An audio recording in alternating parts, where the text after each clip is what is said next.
बिस्मिल्लाहिर्रहमानिर्रहीम। अस्सलाम वालेकुम। आप देख रहे हैं program news today with Tanzila Mazhar. Program में आपको खुशामदीद कहते हैं। पीडीएम की तहरीक का कल आगाज़ हुआ। गुजरांवाला का जलसा अपोजिशन के ख्याल में बहुत कामयाब था और वो ये दावा कर रहे हैं कि अवाम का समंदर बाहर निकला। हुकूमत की तरफ देखा जाए तो शिबली फराज साहब, इमरान खान जो वज़ीर आज़म पाकिस्तान हैं, उन सब की जानिब से जो रद्द अमल आया है वो यही है कि अपोजिशन का जलसा दो तरह से नाकाम रहा। एक तो ये कि वो स्टेडियम भर नहीं सके, जो कि शिबली फराज साहब ने एक चैलेंज भी किया हुआ था। दूसरी जानिब इमरान खान साहब ये कह रहे हैं कि जो बयानिया वहाँ पर सामने आया, बिलखुसूस अगर पाकिस्तान मुस्लिम लीग नवाज़ के सरबराह मियां नवाज शरीफ की बात करें, जो उन्होंने तकरीर की, जिस तरीके से इदारों के सरबराहान के नाम लिए, वो पाकिस्तान के अवाम में इंतशार फैलाना चाहते हैं। क्या अपोजिशन इन तमाम इल्ज़ामात को रद्द करने में कामयाब होगी? कल एक और जलसा होने जा रहा है। पीडीएम का अगला पड़ाव कराची है। और क्या पाकिस्तान डेमोक्रेटिक मूवमेंट अगर इस तरीके से इदारों के सरबराहान के नाम लेगी, इस वक्त जो खित्ते की सूरत हाल है, लोग उसको भी बहुत सेंसिटिव कहते हैं, तो मामला हल की तरफ जाएगा? पाकिस्तान में रियासती इदारों के दरमियान ताल्लुकात और तनाव कम होगा या बढ़ेगा? इमरान खान साहब ने यह भी कहा कि पीडीएम के लीडर्स जुडिशरी में इंतशार फैलाना चाहते हैं, वो जजेस के नाम ले रहे हैं, अदलिया में चाहते हैं कि भूचाल आ जाए। इसके अलावा उन्होंने कहा कि ये चाहते हैं इंसाफ का निज़ाम भी ख़त्म हो जाए, ये इंतशार वहाँ पर भी फैलाना चाहते हैं। और फ़ौज के ऊपर जो तनकीद है उसका मकसद भी सरासर इंतशार फैलाना है। इमरान खान साहब ने पीडीएम की तहरीक को सर्कस करार दिया और पीडीएम के जो लीडर्स हैं वो इस तहरीक को आइन की बहाली की तरफ एक कामयाब कदम करार दे रहे हैं। आज के प्रोग्राम में इसी सारे सिनेरियो पे बात करेंगे। हमारे साथ मौजूद हैं जी राजा खुरम शहजाद साहब, पाकिस्तान तहरीक इंसाफ के सीनियर मेंबर हैं। नादर गबोल साहब हमारे साथ मौजूद हैं जी, पाकिस्तान पीपल्स पार्टी के रहनुमा हैं। और वो नई क़यादत जो इस वक्त हमें दोनों बड़ी जमातों में नज़र आ रही है, बिलावल भुट्टो जरदारी और मरीम नवाज़ की सूरत में, तो ये यंग जो हमारे पार्लियामेंटेरियंस हैं, यंग जो पोलिटिकल वर्कर्स हैं, ये उनको रिप्रेजेंट करते हैं और मरीम नवाज़ और बिलावल इनको रिप्रेजेंट करते हैं। एहसान अफजल हमारे साथ मौजूद है। राना एहसान, आपका भी बहुत शुक्रिया। पाकिस्तान मुस्लिम लीग नवाज़ से आपका ताल्लुक़ है, बहुत एक्टिव, अभी अपना पॉलिटिकल करियर इन्होंने स्टार्ट किया है। और मरहूम राना अफजल साहब जो पाकिस्तान मुस्लिम लीग नवाज़ के सीनियर रहनुमा थे, उनके ये साहबजादे भी हैं। गुफ्तगू का आगाज़ राजा खुरम शहजाद साहब आपसे करना चाहूँगी। पीडीएम के लीडर्स कल बहुत खुश थे और बहुत ज़्यादा दावा ये किया जा रहा है कि उनका जलसा बहुत कामयाब था। आपकी जमात की तरफ से रद्द-ए-अमल तो सामने आ गया। आप खुद एक सियासी लीडर हैं, सियासी वर्कर हैं, ग्रास रूट पे सियासत करते रहे हैं। आपके ख्याल में ये जलसा कैसा था?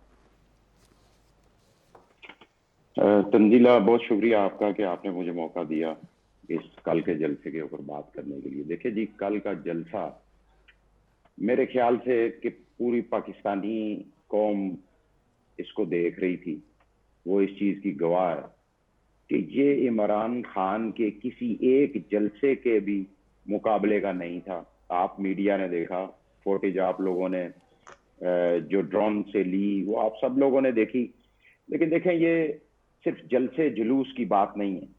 वहां पे पाकिस्तान की ये जो अपने आप को बड़ी जमातें कहती हैं, इन्होंने जो लैंग्वेज यूज की, जो इन्होंने इदारों के खिलाफ बातें की, मेरे ख्याल में आज हर पाकिस्तानी जो सच्चा पाकिस्तानी है, जिसको पाकिस्तान के साथ मोहब्बत है, जिसको पाकिस्तान के उन अफवाज के साथ मोहब्बत है कि जिनकी वजह से आज मैं हो गया और मेरे ये जो दो छोटे भाई जिनका आपने तारुफ कराया, हम सारे लोग और ये मीडिया, ये हर पाकिस्तानी जो आजादी के साथ इस पाकिस्तान के अंदर रह रहे हैं और अपनी नींद सोते हैं, अपनी नींद जागते हैं।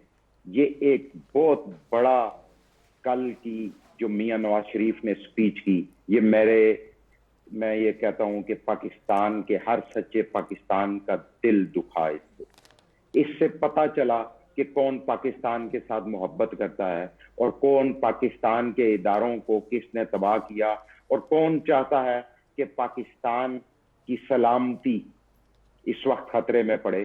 तो मैं तो ये अच्छा खुरम साहब, मुझे ब्रीफ से ये भी आपसे पूछना है, तकरीर का एक हिस्सा और तकरीब में जितनी भी तकारीर हुई लीडर्स की तरफ से, एक हिस्सा तो इदारों की आईनी हुदूद के बारे में था, दूसरा हिस्सा पाकिस्तान तहरीक इंसाफ की कारकर्दगी के हवाले से भी था।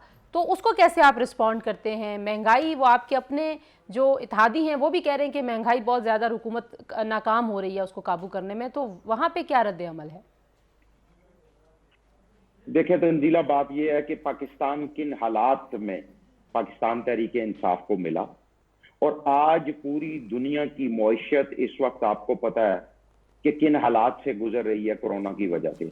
लेकिन अल्लाह का शुक्र और फजल है हम पाकिस्तानियों के ऊपर कि अल्लाह ताला ने हमें एक ऐसा लीडर दिया कि जिसने अपने विजन से इस तरीके से इस कोविड-19 के सिनेरियो और जो कोविड-19 का ये सारा एक पूरे पाकिस्तान के अंदर जो ये वबा फैली या पूरी दुनिया के अंदर, लेकिन पाकिस्तान के वजीर आजम ने उसको इस तरीके से हैंडल किया कि आज हमारी मईशत को वो नुकसान जो फुल लॉकडाउन से पहुंचना था, कम अज कम हम उससे बच गए। ठीक है, मैं वापस इस नुक्ते पे आती हूँ। लेकिन सबसे मेरी बात सबसे बड़ी बात वो ये है कि ये लोग जो बात कर रहे हैं, जिनको पाकिस्तान की अवाम के साथ बड़ी हमदर्दी है, जो पाकिस्तान के गरीब अवाम के लिए आवाज उठाना चाहते हैं, तो आज वो जो अपने बेटों को और खुद पैसा बना के बाहर लेके गए और बाहर दूसरे मुल्कों की मईशत को सहारा दिया हुआ है, उनको फायदा दिया। ठीक है, मैं वापस आ रही हूँ खुर्रम साहब, मैं इसी नुक्ते पे आपके पास वापस आऊंगी। ठीक है, आप अपनी बात पूरी कीजिएगा, मैं इसी नुक्ते पे वापस आऊंगी। मैं जरा नबील और एहसान से भी पूछ लूँ। एहसान, बहुत सारी तनकीद पाकिस्तान मुस्लिम लीग नवाज की क़यादत पे कल से और इससे पहले से जब से PDM हुआ शुरू हुई कि आपकी जमात की जड़ें खुद इदारों के सर पे बैठ के आप लोगों ने अपनी पार्टी बनाई है। आपको लगता है कि इस वक्त इदारों के सरबराहों का नाम लेना पाकिस्तान मुस्लिम लीग नवाज के लिए और PDM के लिए खतरनाक भी साबित हो सकता है? देखिए, मेरे ख्याल से पाकिस्तान की आईन की बहाली की बात करना या उसके हदूद को प्रोटेक्ट करने की बात करना कभी भी खतरनाक जो है वो साबित नहीं हो सकता। मैं समझता हूं कि पाकिस्तान की अवाम समझ गई है कि असल में हो क्या रहा है उस मुल्क में 73 सालों से। आपने बेशक कहा कि शायद हमारी भी तारीख उन्हीं रस्तों से निकली हुई है, लेकिन क्या आगे भी पाकिस्तान का जो मुस्तकबिल है इसी रास्ते पे चलना है? नहीं। और ये PDM की जितनी जमातें हैं वो इस असूल पे अब आ खड़ी हुई हैं कि पाकिस्तान का जो मुस्तकबिल है वो पाकिस्तान के आईन के साथ है, और पाकिस्तान के आईन ने हर अदारे की हदूद तय की हुई है, और हमने किसी अदारे के बारे में खिलाफ बात नहीं की। हमने कहा कि हमें अपने शोहदा पे फख्र है कि वो अपने लहू से हमारी हिफाजत करते हैं, और हम उनकी हमारे दिलों में उनके लिए मोहब्बत और प्यार के सिवा कुछ नहीं है। हमें अपनी पाक अफवाज से मोहब्बत है और इसमें कोई दो राय नहीं है। लेकिन जहां पाकिस्तान के आईन की बात आती है तो उसकी हदूद तय है। आप कह रहे हैं कि आपकी जमात की तारीख भी इन्हीं रस्तों से गुजरी होगी, तो जहां पे आप लोगों की यानी सियासी जमातों की गलतियां रही हैं उसका अजाला कौन करेगा? आज एक बयानिया ऐसा सामने आ रहा है कि जैसे सिर्फ इदारों के इंटरफेयर करने की वजह से नहीं पाकिस्तान में निज़ाम बेहतर हुआ और जमहूरियत मजबूत हुई। आपको लगता है कि ये थोड़ा सा अनफेयर होगा कि सियासतदान अपनी की हुई गलतियों का एतराफ़ भी ना करें, माफ़ी भी ना मांगें, अजाला भी ना करें और सारी की सारी जो बात है पूरे 73 सालों की वो इदारों पे डाल दें? आप देखें 1990 की दिहाई में क्या हुआ। एक खेल चल रही थी 58(2)B के साथ। कभी उसको इस्तेमाल करके 2 साल किसी की हुकूमत, 2 साल फिर डिक्टेटर आ गए। फिर डिक्टेटर के बाद जब COD हो गया और हमने चार्टर ऑफ डेमोक्रेसी के तहत हमने डिसाइड किया कि हम अब इन इदारों के हाथों नहीं खेलेंगे, तो फिर उन्होंने एक और पार्टी को खड़ा कर दिया जिसके सहारे वो हुकूमत में आ गई। और उससे पहले हमारा जो टेन्योर था 2013 से 2018 के अंदर मुल्क तरक्की कर रहा था। इन्फ्लेशन, जो महंगाई आज अवाम का खून चूस गई है, वो उसकी एवरेज 5% से नीचे थी। ये चीनी आटा का जो आज हम रोना रो रहे हैं, इसकी प्राइसेस स्टेबल थी। जो दवाइयों का रोना हम रो रहे हैं उसकी प्राइसेस स्टेबल थी। आखिर फिर क्या मसला बना कि आपको हमें इन्होंने जो है वो यूं उठा के बाहर फेंक दिया? अच्छा, क्या मसला बना? इस मसले की तरफ भी मैं आऊंगी। ठीक है, मैं जरा नादिर को गुफ्तगू में शामिल कर लूं। नादिर, PDM का अगला पड़ाव आपका शहर है जहां पर पाकिस्तान पीपल्स पार्टी की अपनी हुकूमत है, तो वहां पर जब आप जलसा करेंगे तो आप किसके खिलाफ जलसा कर रहे होंगे? क्योंकि जाहिर है वहाँ की आवाम तो आपकी कारकर्दगी की तरफ देख रही है। वहाँ की आवाम को तो सिंध हुकूमत से बहुत सारी शिकायतें हैं, वहाँ पे जो मसाइल रहे हैं, वफाक और सिंध के माबेन कोऑर्डिनेशन के जो मसाइल हैं, अब उसके ऊपर भी आवाम बड़ी परेशान है। तो कल क्या सिनेरियो होगा, कितना बड़ा जलसा करने का प्लान रखते हैं आप लोग? कल इंशाल्लाह कराची की तारीख का सबसे बड़ा जलसा होने वाला है, और मैं अभी से आपको बता रहा हूँ कि इंशाल्लाह आप भी जब देखेंगी अपने स्क्रीन पे, अगर मैं तो खैर दावत दूंगा आपको कि आप कोशिश करें, आप आए कराची, बिकॉज़ ये एक हिस्टोरिक जलसा होगा, क्योंकि पाकिस्तान की हिस्ट्री में शायद MRD के ज़माने में इस तरह के जलसे देखे हों, मगर रिसेंट हिस्ट्री में हमने इतना बड़ा इज्तिमा नहीं देखा होगा, क्योंकि आवाम का ये इज्तिमा है, ये पाकिस्तान पीपल्स पार्टी का नहीं है, ये नून लीग का नहीं है, ये जमात इस्लामी का नहीं है। आवाम खुद कह रही है कि आप हमें सिर्फ जगह बताएं, हम खुद पहुंच जाएंगे वहाँ पे, क्योंकि हम तंग आ चुके हैं इस नाअहल हुकूमत से, जिसने हमारे बच्चों को भूखा कर दिया है, हमारी नौकरियाँ छीन ली हैं, हमारे घर छीन लिए हैं, दवाइयाँ इतनी महंगी कर ली हैं कि हम दवाई लेने जाते हैं तो जो दवाई 100 रुपये की थी आज 1000 रुपये की हो गई है। तो आवाम कह रही है कि बस अब बहुत हो गया। इमरान खान का 25 साल से सिर्फ एक ही मुतालबा था ना कि उसको एक मौका दिया जाए। आवाम कह रही है कि जिस तरह भी आपको मौका मिला, आपको मिल गया ना मौका, 2.5 साल आपको मिल गए, चलें आप बेहतर नहीं करते, कम से कम स्टेबल तो करते ना आप। स्टेबल तो नहीं, कल क्या सिंध हुकूमत अपनी कारकर्दगी छोड़ दिया है मुल्क। ठीक है, कल क्या सिंध हुकूमत अपनी कारकर्दगी भी बताएगी? जब एक तरफ आप विफाकी हुकूमत के कारकर्दगी पर तनकीद करेंगे, तो आपको लगता है कि सिंध हुकूमत ने इतना अच्छा परफॉर्म किया है कि आप वो कंपैरिजन अवाम के सामने रख पाएंगे? देखिए, मुल्क का एक्सचेंज रेट डॉलर वर्सेस रुपी वैल्यू सिंध हुकूमत नहीं मेंटेन करता, बिजली की प्राइसेस सिंध हुकूमत नहीं इस्टेब्लिश करती, पानी का जो फ़्लो है वो सिंध हुकूमत नहीं करती। सिंध से गैस ज़रूर निकलता है, मगर सिंध में सुई गैस ज़्यादा महंगी देती है, पंजाब में ज़्यादा सस्ती देती है। उसके अलावा आप ये देखें कि इनका बयानिया ये था कि खुद कहते थे कि जब महंगाई बढ़ेगी, इमरान खान के अपने अल्फाज हैं, मेरे नहीं है, इमरान खान के अपने अल्फाज हैं कि महंगाई बढ़ेगी तो आप समझ जाओ कि हुक्मरान करप्ट है। तो अभी आप बताएं ना अपना, आपकी जो बहन के जो प्रॉपर्टी निकली है उसका बताएं। और नवाज शरीफ साहब ने और बाकी भी लीडरान ने, बिलावल भुट्टो साहब इंक्लूडेड, उन्होंने एक सवाल पूछा है कि ठीक है अगर हमारे खिलाफ कुछ निकलता है, आप हमारे खिलाफ करते हैं, केसेस करते हैं, केसेस साबित नहीं भी होते हैं, आप हमें जेल में डाल देते हैं, मगर बाजवा साहब की जो इंकशाफात हुए हैं उनके एसेट्स का, पूछा तो जाए ना उनसे। हम नहीं कह रहे कि आसिम बाजवा ने गलत किया है या चोरी की है या डाका डाला है, हम सिर्फ पूछ रहे हैं कि कोई कानूनी कार्रवाई तो करो, पूछो तो इनसे कि भाई आपके पास 99 पापा जॉन कहाँ से आए हैं। उसूल की बात है, बात ये नहीं है कि PTI हुकूमत में है या नून लीग हुकूमत में है, जो भी हुकूमत में है आवाम को रिलीफ दे, दवाइयाँ सस्ती करे, आवाम को कैसे रिलीफ मिलेगा? खुरम नवाज साहब से पूछेंगे। खुरम साहब, आपसे मैं पूछूंगी कि आवाम को आप रिलीफ देने के लिए क्या प्लान रखते हैं? आज टाइगर फोर्स के कन्वेंशन से इमरान खान साहब ने तकरीर भी की है। एक ब्रेक से जब वापस आएंगे तो अब हुकूमत महंगाई के जिनको काबू करने के लिए और बाकी जो अवामी मसाइल हैं उस पर काफ़ी मुतहरक नज़र आ रही है। वे फॉरवर्ड क्या होगा? हुकूमत क्या इन मुश्किलात पर काबू पा सकेगी या नहीं? ब्रेक के बाद इस पर बात करेंगे, हमारे साथ रहिए।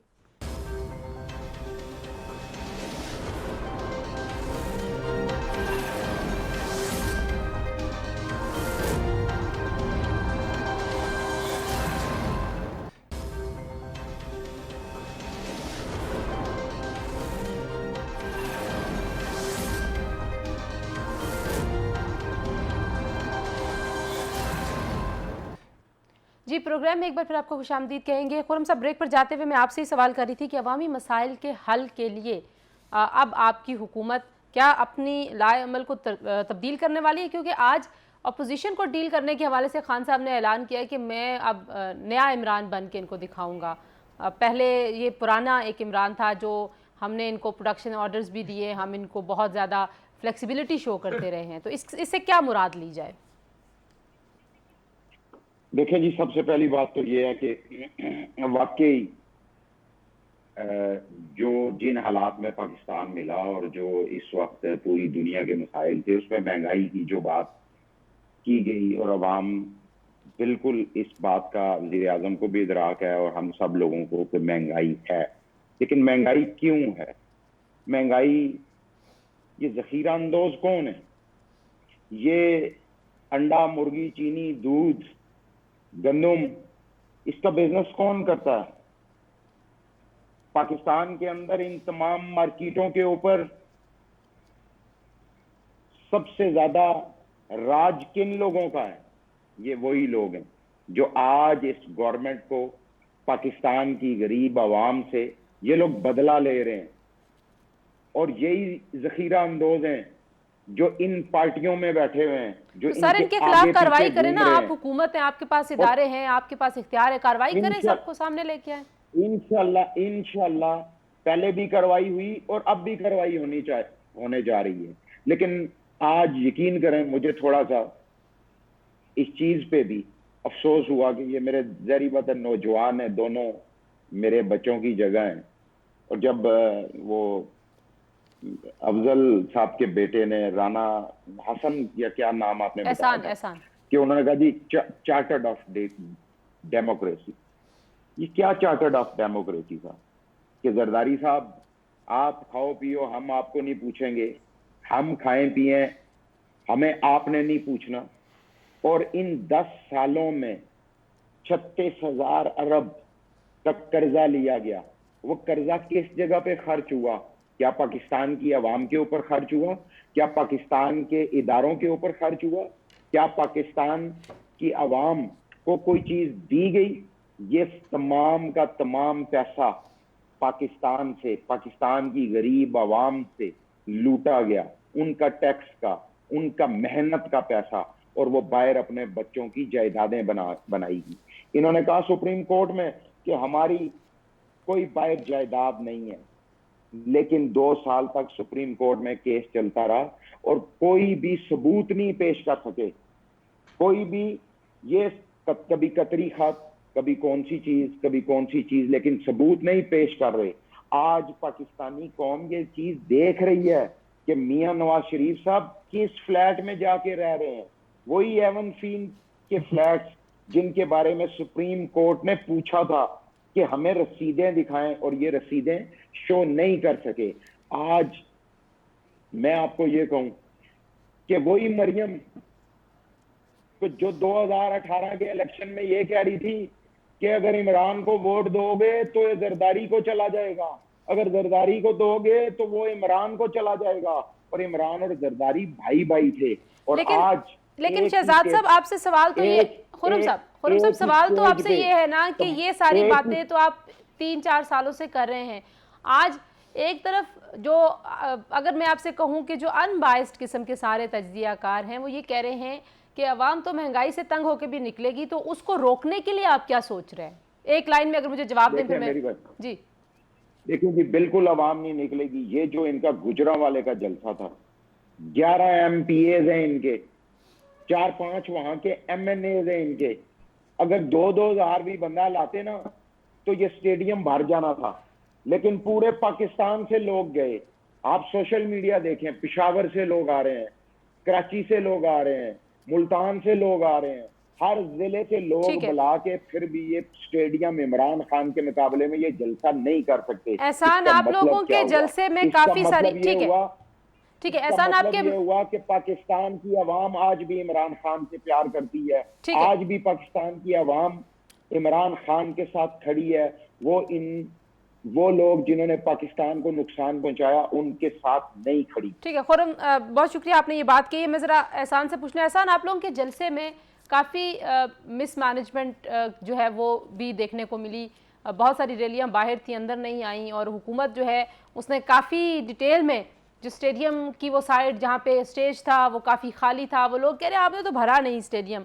लेकिन महंगाई से जो अवाम तंग है, बहुत सारे तबसरे वाले ये भी कह रहे थे कि भाई वो तो पहले आ गए थे, आपके लीडर्स बड़े लेट आए। तो आपको लगता है पार्टी में कोई डिस्कशन इस तरह की होनी चाहिए कि कैसे इसको ऑर्गेनाइज करना है? देखिए, जो स्टेडियम था वो छोटा था, मैं खुद वहां मौजूद था। स्टेडियम की एंट्री पॉइंट्स में हजारों लोग अंदर जा रहे थे, हजारों बाहर आ रहे थे, और 5 बजे से लेकर रात 12 बजे तक स्टेडियम भरा रहा।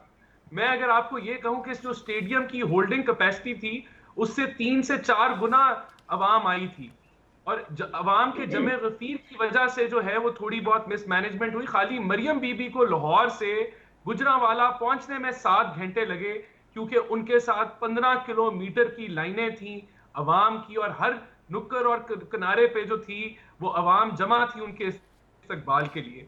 तो ये बातें तो सोशल मीडिया ने दिखा ली, लेकिन जो असल बात है वो अभी बात हो रही थी कि वो नया इमरान खान बनने जा रहा है। तो खुदारा मेरे ये हाथ देख लें, नए पाकिस्तान से लोग जो हैं उनकी चीखें निकल गई हैं, तो ये नया इमरान खान तो लोगों को मार फेंकेगा। तो खुदा के लिए नए इमरान खान की बात ना करें। और ये हमें बार बार कहते हैं कि हम एंटी स्टेट बातें करते हैं, तो जो इंडिया है वो तो तब खुश होता है जब कश्मीर का सौदा होता है। इंडिया को तब खुशी होती है जब आपकी मईशत तबाह हो जाती है, जो पीटीआई ने आपको करके दी। और इंडिया तब खुश होता है जब आपके डिफेंस का बजट कम होता है, जो इन्होंने पीटीआई ने किया। आपकी हमारी जमात पे जो हुकूमत बहुत ने ज्यादा आखिरी तनकीद साल हो रही है ना एहसान, वो ये भी है कि अभी आपने कल इतनी ज्यादा इदारों के खिलाफ गुफ्तगू की है, उसके फौरन बाद एलओसी पे हालात बड़े कशीदा हो जाते हैं, इंडिया की तरफ से बहुत ज्यादा पेशरफ्त करने की कोशिश की जाती है, तो शायद ये सब कुछ कनेक्टेड है। आप इसको कैसे रिस्पॉन्ड करते हैं?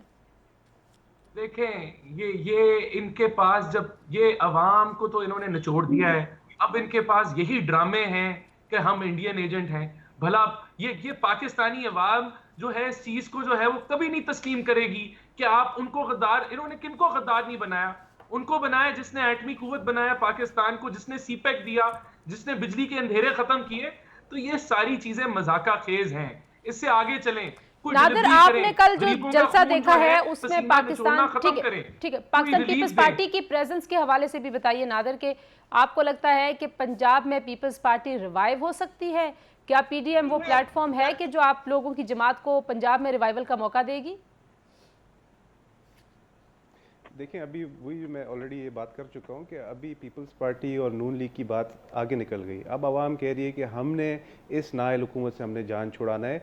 बिकॉज देखिए, पहली बात तो ये है कि एमएनए साहब कह रहे थे कि मुर्गी और अंडे की प्राइसेस ऊंची कर दी है। ऊंची इसलिए हुई है क्योंकि इन लोगों के पास कोई इकोनॉमिक प्लान ही नहीं है। जब प्राइम मिनिस्टर खुद कहता है कि हम महंगाई ख़त्म करने के लिए हम मुफ्त में आपको मुर्गियां देंगे, फिर वो मुर्गियां अंडे पैदा करेगी, फिर उस अंडों से आमलेट निकलेंगे तो लोगों के पेट में भी जाएगा। तो जाहिर सी बात है, जब ऐसे नाअहल लोग आपकी इकोनॉमी चलाएंगे तो महंगाई तो होनी है ना।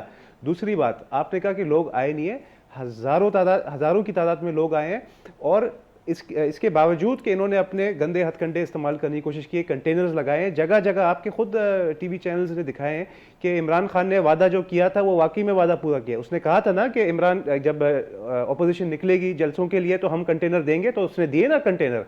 वो कंटेनर उसने रोडों पे लगा दिए, लीडरान को आगे जाने नहीं दिया। बिलावल भुट्टो जरदारी साहब को रोकने की कोशिश की, मरियम साहिबा को रोकने की कोशिश की, मगर उसके बावजूद आवाम के जज्बे की वजह से लीडरान पहुंच गए। और बिल्कुल देर हुई, हम मानते हैं, जो जलसा 11 बजे ख़त्म होना था वो 2 बजे तक शायद चला। मगर देखें, बात ये नहीं है कि अब जलसा कितने बजे ख़त्म हुआ, ख़त्म नहीं हुआ। अब जलसा ख़त्म नहीं होगा, अब जलसे ये होंगे, हर शहर में होंगे, और इंशाल्लाह फाइनल फेज़ होगा जब इस्लामाबाद में आवाम जाएगी। और पाकिस्तान की हिस्ट्री में पहली दफ़ा होगा कि कोई जाएगा नहीं इस्तीफ़ा मांगने, कोई शख्स नहीं जाएगा इस्तीफ़ा मांगने प्राइम मिनिस्टर से, आवाम जाएगी। जिस तरह बाहर ममालिक में होता है, जिस तरह ब्राज़ील में होता है, जिस तरह थाईलैंड में होता है, जिस तरह जापान में होता है, उसी तरह अब पाकिस्तान की आवाम भी बाशऊर हो गई है। उन्होंने देख लिया है कि इस शख्स को हमने मौका दे दिया है, इसने हमारे को सिर्फ रुसवाई दी है। नया इमरान, नया पाकिस्तान जो उसने वादा किया था वो नया पाकिस्तान देख लिया ना। अब नया इमरान देखने की क्या ज़रूरत है हमें? अब हमें पुराना पाकिस्तान चाहिए, और इमरान खान भी पुराना हो चुका है। इसकी सिर्फ एक ही इसके पास एक चाम था ना कि मुझे अभी तक मौका नहीं दिया, अब वो मौका दे दिया, अब इसके पास कुछ बचा ही नहीं ऑफर करने के लिए।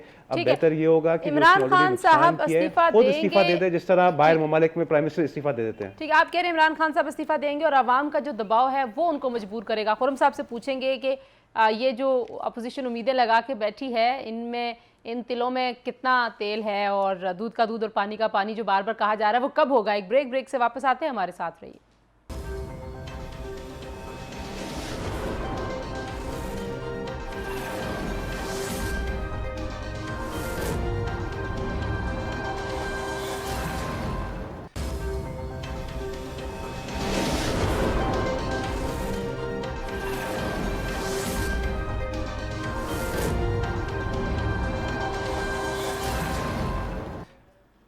प्रोग्राम में एक बार फिर आपको खुशामदीद कहेंगे। खुरम साहब, बहुत ज़्यादा कॉन्फिडेंट है अपोजिशन इस मामले में कि जनवरी से पहले हुकूमत घर चली जाएगी, तो आपको इनका ये एतमाद किस वजह से नज़र आता है, और क्यों अपोजिशन को ऐसे लगता है कि अवाम का इतना दबाव हो जाएगा कि आप लोगों को बिलाखिर इस्तीफे देने पड़ेंगे?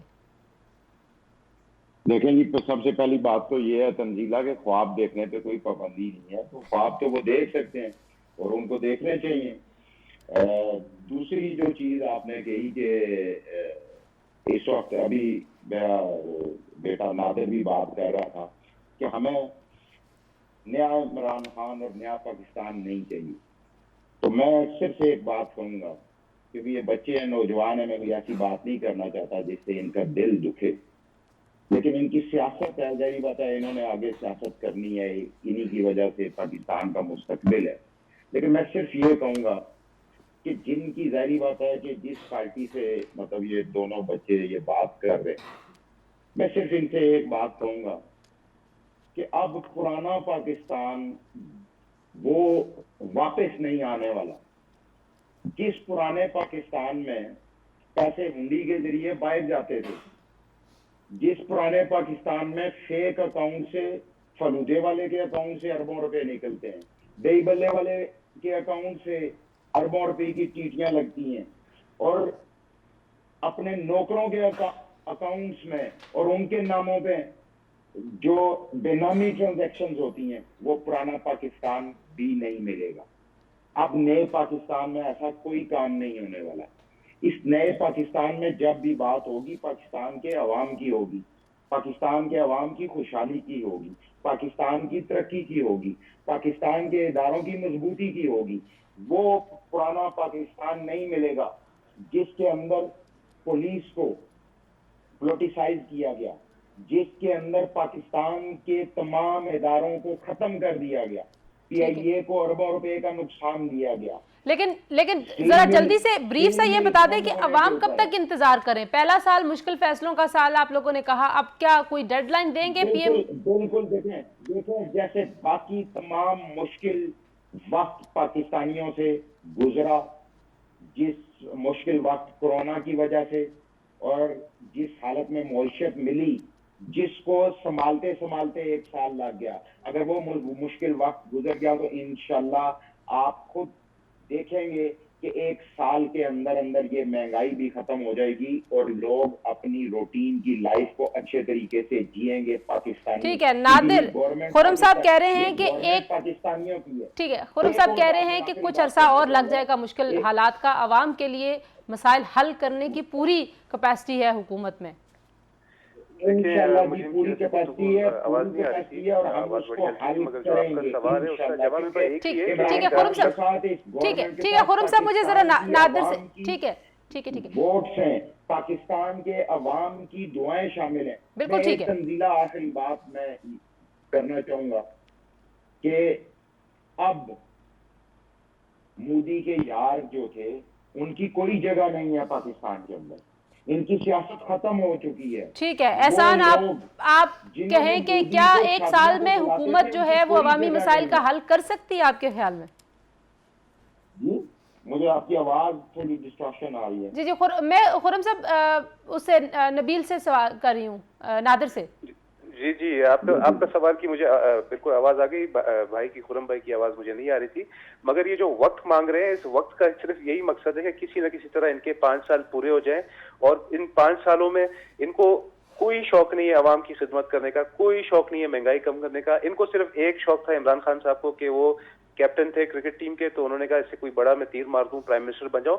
इसके अलावा इनके पास कोई और गोल था ही नहीं इनकी लाइफ में। अब ये प्राइम मिनिस्टर बन गए हैं, टर्म पूरा कर लेंगे, उसके बाद फिर ये पैकअप करके चले जाएंगे। इनके जो 2 बेटे रहते हैं लंदन में, शायद उनके पास ही चले जाएंगे। यहाँ पे शक्ल दिखाने के लायक रहेंगे। आवाम तो इनको नहीं छोड़ेगी, यहाँ पे आवाम तो पूछेगी इनसे कि भाई आपने इतना शोर शराबा मचाया, सबको चोर डाकू बोला, आपने बोला कि मैं आके तब्दीली लाऊंगा, आपने क्या किया? आपने तो उल्टा हमें और बेरोजगार कर दिया। ठीक है एहसान, आखिरी कमेंट आपसे, क्या अगले आने वाले दिनों में गिरफ्तारियां और मुश्किल हालात आ सकते हैं? आज इमरान खान साहब की गुफ्तगू और उनके लहजे से लगा कि आप लोगों की तहरीक के रास्ते में काफी रुकावटें आएंगी, तो किस तरीके से टैकल करेंगे आप?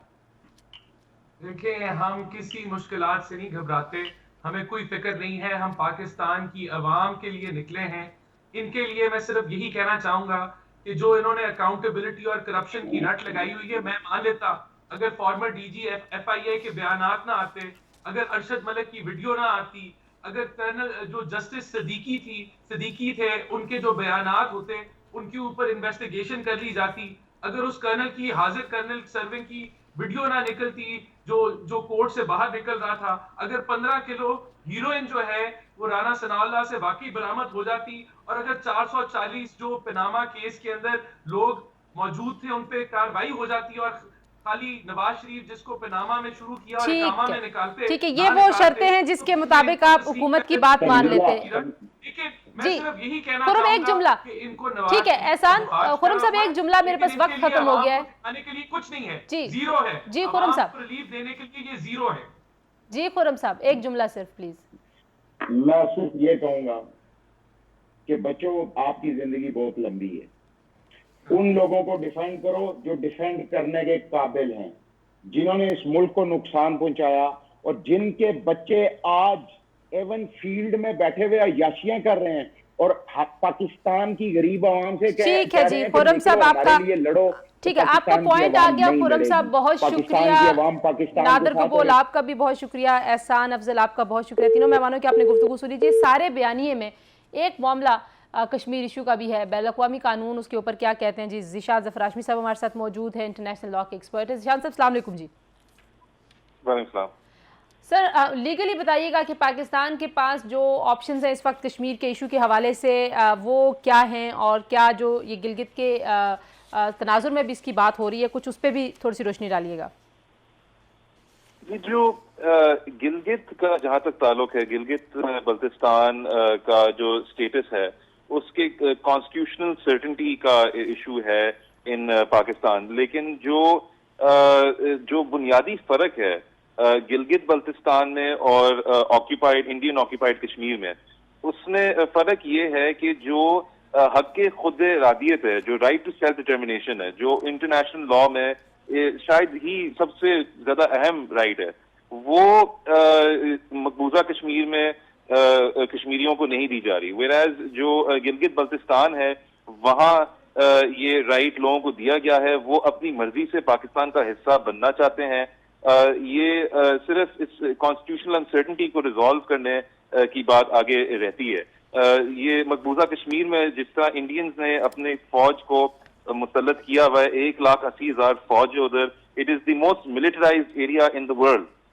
ये हमारा इधर पाकिस्तान में गिलगित बल्तिस्तान और आजाद कश्मीर के साथ ऐसा सलूक नहीं किया गया। इनको साथ साथ जो है इनको मिलाने के चक्करों में ये जो इंडिया कोशिश कर रहा है ये बिल्कुल ही गलत कर रहा है। बल्कि इंडिया अब एक रोग स्टेट बन चुका है। वो इंटरनेशनल लॉ 1947 से नहीं मान रहा, 1948 से नहीं मान रहा वो, लेकिन अब जब से ये कश्मीर में इन्होंने अपने इकदाम लिए 5 अगस्त 2019 से लेकर आज तक, वो एक रोग स्टेट बन गया। रोग स्टेट वो स्टेट होती है जो बिल्कुल इंटरनेशनल लॉ को नहीं तो पाकिस्तान के पास जो इस वक्त लीगल ऑप्शंस हैं कश्मीर के इशू के ऊपर, आप समझते हैं कि वो हम सारे सही तरीके से चैनलाइज कर रहे हैं, उसको कैपिटलाइज कर रहे हैं, ये सारे मामले को? जी बिल्कुल। अगर हम देखें तो अभी ये बड़ा जबरदस्त इंटरव्यू हमारे नेशनल सिक्योरिटी एडवाइजर मोहित यूसुफ साहब ने दिया इंडियन मीडिया को, तो ये उसमें उन्होंने सारा इसको बयान किया इस बात को। और जो हमारे पास ऑप्शंस हैं वो इंटरनेशनल लॉ में हम इस्तेमाल कर रहे हैं। अनफॉर्चुनेटली इंटरनेशनल लॉ इटसेल्फ के कुछ शॉर्ट कमिंग्स हैं, क्योंकि जो इंटरनेशनल लॉ है वो बातें तो बहुत अच्छी करता है with regards to protection of minorities, protection of people, right to self determination, लेकिन जब तक पैसों का मामला नहीं आता तो इंटरनेशनल लॉ इन्फोर्समेंट मैकेनिज्म इतने सख्त नहीं देता। ये इसलिए है क्योंकि इंटरनेशनल लॉ बनाया गया है वेस्टर्न मुल्कों ने, अच्छा, क्योंकि जाहिर है आप कानूनदान हैं ज़िशान साहब, लेकिन जो परसेप्शंस की सारी ये नर्व गेम है, अभी मोहित यूसुफ साहब का जो इंटरव्यू है उसमें बहुत सारे इंकशाफात हैं, पाकिस्तान के पास किन किन चीज़ों के सबूत हैं, उन्होंने वो भी बहुत डिटेल में बताया है। तो आपको लगता है कि परसेप्शन भी इंटरनेशनल लॉ में मैटर करती है, और इंटरनेशनल कम्युनिटी और इंटरनेशनल लीगल कम्युनिटी उसको भी they take this into account? जी definitely, perception is extremely important in international law. जो इंटरनेशनल लॉ है वो it's subset of international relations, और इसमें जो परसेप्शन गेम है वो इंडिया पहले वो बहुत बुरे तरीके से अब हार रही है। अगर हम देखें जो जनवरी 2020 में यूएस कांग्रेस के सामने रिपोर्ट पेश की गई, अमेरिकनों ने भी पेश की है, उसमें उन्होंने कहा है कि दोनों पार्टियां अमेरिकी जो है, डेमोक्रेट एंड रिपब्लिकन, वो दोनों जो हैं पहले समझती थी कि इंडिया उनका एक बड़ा एलाय है और इंडिया को प्रमोट उन्हें करना चाहिए। लेकिन जब से कश्मीर में उनने ये इकदाम लिए हैं तो ये दोनों पार्टीज जो हैं वो अब ये सोच रही हैं कि शायद हमें इंडिया का साथ इतना नहीं देना चाहिए। तो ये परसेप्शंस जो हैं ये इन परसेप्शन से इंटरनेशनल रिलेशंस बदलते हैं और उससे इंटरनेशनल लॉ की शक्ल भी बदलती है। तो इस तरह से जो है इसका ये बहुत ही अहम रोल है परसेप्शन का। और ये जो आगे अगर किसी इंटरनेशनल जुडिशल फोरम में अगर बात जाए, then perceptions will play a big role in deciding any. लेकिन ठीक है, बहुत शुक्रिया ज़ीशान साहब हमसे बात करने के लिए। हम इंडिया की तरफ अगर देखते हैं तो ज़ाहिर है इंडिया सिर्फ इल्ज़ामात लगाता रहा और इंडिया के पास कभी भी सबूत नहीं हुए। पाकिस्तान में सबूत जो हैं वो इंडियन एजेंट्स की सूरत में हमने उनके सामने रखे हैं, चाहे वो कुलभूषण का मामला हो या जो है वो जो उनके पायलट यहाँ पे आ गए उनकी बात हो। दोनों सूरतों में दुनिया को ये तो नज़र आता है कि भारत की इन्वॉल्वमेंट बहुत ज़्यादा है और पाकिस्तान की एजेंसीज के पास ऐसे सबूत भी हैं, हमारे पास इंटेलिजेंस रिपोर्ट्स भी हैं। लेकिन जो इस वक्त ज़रूरी चीज़ है और हुकूमत उस पर फोकस भी कर रही है वो इंटरनेशनल कम्युनिटी में अपनी परसेप्शन को और भारत के जो फेक उसका चेहरा है, जो उसने ऊपर नकाब डाला हुआ है और जो वो दावे करता है और दुनिया को फेक चीज़ें दिखाता है, उसको एक्सपोज करने की बहुत ज़्यादा कोशिशों की ज़रूरत है। और जो आज का प्रोग्राम था जिसमें हमने पहले सियासी सूरत हाल पे बात की, कल PDM का एक और जलसा कराची में होने जा रहा है।